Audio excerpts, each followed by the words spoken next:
Okay, so I climb onto the bed and I give my mum a cuddle, and she's sobbing, absolutely sobbing. She can't talk. She tried to hold on to me, but she's got no strength. Richard climbed onto the bed as well. He's not going to remember this, but I do. And she tried to put her arms around him, but Richard was too wriggly. She just didn't have the strength.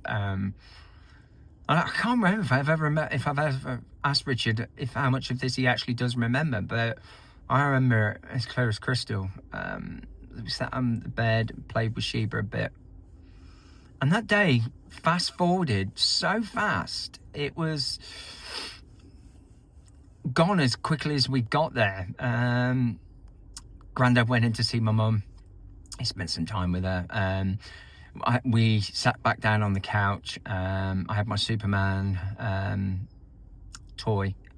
Mum was Nan. Nan was talking to the nurse about everything and the care and everything. There was medical stuff everywhere. It was just everywhere. But this dark, dingy flat, hated everything about it. It was horrible.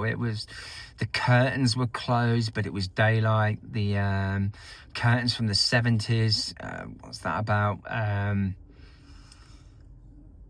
couldn't stop looking at the bedroom to where Mum was. And we'd gone back in 2-3 times to say goodbye.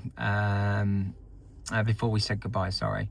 And the nurse said, look, you can't stay that long. She really does need to rest. So I think we were there about 3-4 hours maybe. We didn't have lunch or anything. I don't remember eating anything.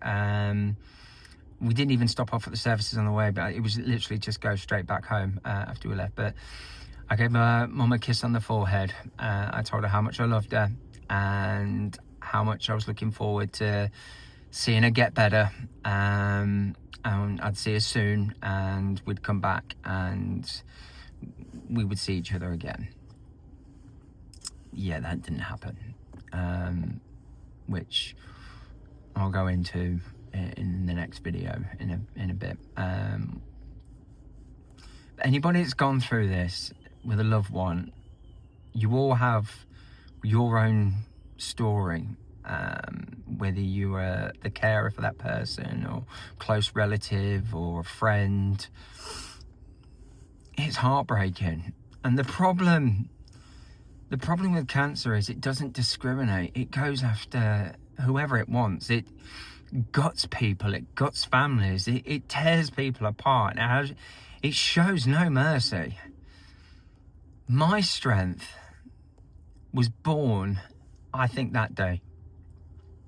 And I'm not saying this for a fucking video. I'm saying I believe my strength at some level was born that day, because there was absolutely no way I was ever going to look like that and feel like that.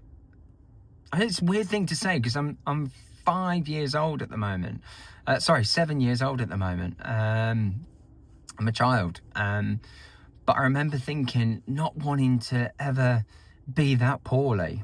And I think part of the strength that I have was born that day. But we'll get into that. Thanks for listening to this one, because it's hard to recap.